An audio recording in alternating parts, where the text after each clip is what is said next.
اعوذ باللہ من الشیطان الرجیم بسم اللہ الرحمن الرحیم نحمدہ و نصلی علی رسولہ الکریم۔ آج پھر ہم آپ کے ساتھ مخاطب ہیں ثاقب سید صاحب کے یوٹیوب چینل سے، تو کچھ مسائل پہ، کچھ دینی مسائل پہ جو گفتگو ہوتی ہے، تو ہمیشہ کی طرح ہمارے ساتھ ڈاکٹر مسعود احمد رضا صاحب تشریف فرما ہیں، تو ہم ان سے کچھ سوالات پوچھتے ہیں۔ تو پہلا سوال میں ان سے عرض کروں گا کہ راولپنڈی سے ارشاد احمد صاحب نے ہمیں سوال بھیجا ہے کہ قربانی کے مسائل کے بارے میں، چونکہ بقرہ عید کا ٹائم چل رہا ہے،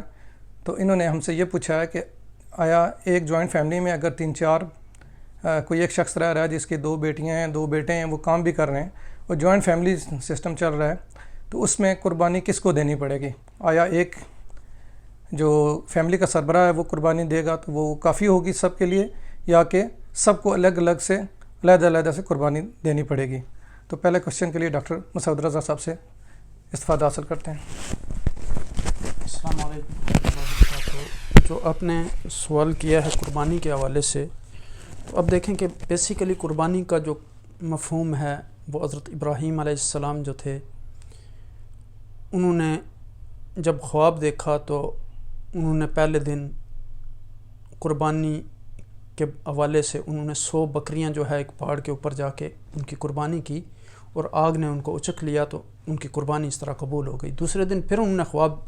دیکھا کہ اللہ سبحانہ تعالیٰ نے کہا کہ قربانی کریں، تو دوسرے دن پھر انہوں نے 100 اونٹ جو ہے وہ ذبح کیے اور ان کی قربانی کی، اور تیسرے دن پھر یعنی ان اونٹوں کو بھی آگ اچک کے لے گئی اور گویا ان کی قربانی قبول ہو گئی۔ تو تیسرے دن انہوں نے پھر یعنی خواب دیکھا تو انہوں نے سوال کیا کہ یا اللہ اب آپ کس چیز کی قربانی مانگ رہے ہیں؟ میں نے بکریوں کو قربانی دی، اونٹ کی، تو کہا کہ آپ کے بیٹے کی قربانی مانگ رہے ہیں۔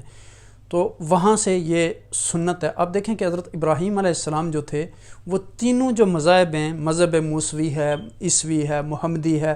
تینوں مذاہب کے وہ جد اعلیٰ تھے، تو اس حوالے سے سارے مذاہب ان کی عزت کرتے تھے، اور اللہ سبحانہ و تعالیٰ نے ان کی اس سنت کو جو ہے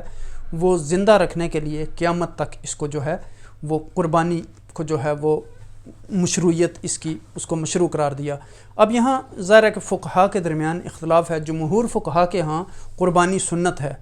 اور حناف کے ہاں جو ہے واجب ہے، اور واجب کی اصطلاح بیسیکلی چونکہ جمہور کے ہاں ان کے ہاں فرض ہے یا سنت ہے، تو حناف کے ہاں فرض کے بعد واجب ہے اور اس کے بعد پھر سنت ہے۔ تو اس لیے حنفی مذہب کی روح سے اگر کوئی آدمی استطاعت رکھتا ہے تو ہر ایک شخص کو اپنی قربانی دینی ہے، لیکن جس آدمی کے پاس اس کی استطاعت نہیں ہے اس پر قربانی واجب نہیں ہے، جبکہ دوسرے فقہا کے ہاں سنت ہے قربانی، ظاہر ہے۔ جی حضور، تو یہ ماشاءاللہ یقیناً ارشاد احمد صاحب جو راولپنڈی سے انہوں نے سوال پوچھا تھا، یقیناً کچھ نہ کچھ تشفی ہوگی، کچھ نہ کچھ ظاہر ہے ڈاکٹر صاحب نے کافی اس کے بارے میں اظہار خیال کیا ہے۔ تو اب دوسرا کوشچن جو ہے وہ خرم چودھری صاحب لاہور سے پوچھ رہے تھے، تو اس کے بارے میں پوچھنا چاہوں گا کہ ڈاکٹر صاحب سے کہ یوم عرفہ کا جو روزہ ہے اس کے بارے میں فرمائیے گا کہ آیا جو یوم عرفہ کا روزہ ہے اس کے بارے میں کہ آیا جو سعودیہ میں یوم عرفہ ہے اس کے مطابق کیا جائے گا یا رکھا جائے گا روزہ، یا کہ پاکستان میں اگر ایک دن پہلے ہوتا ہے تو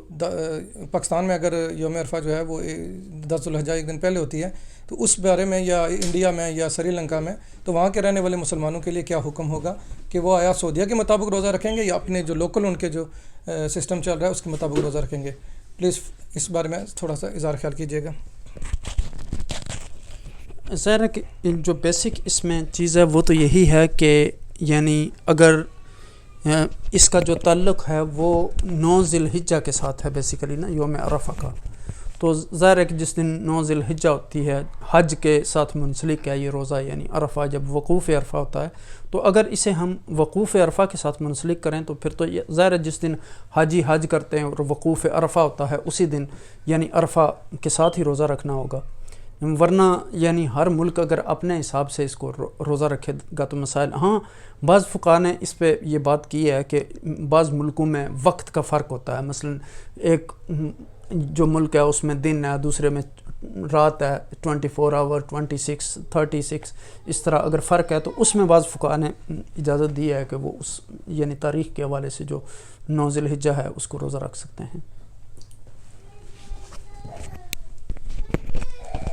جزاکم اللہ.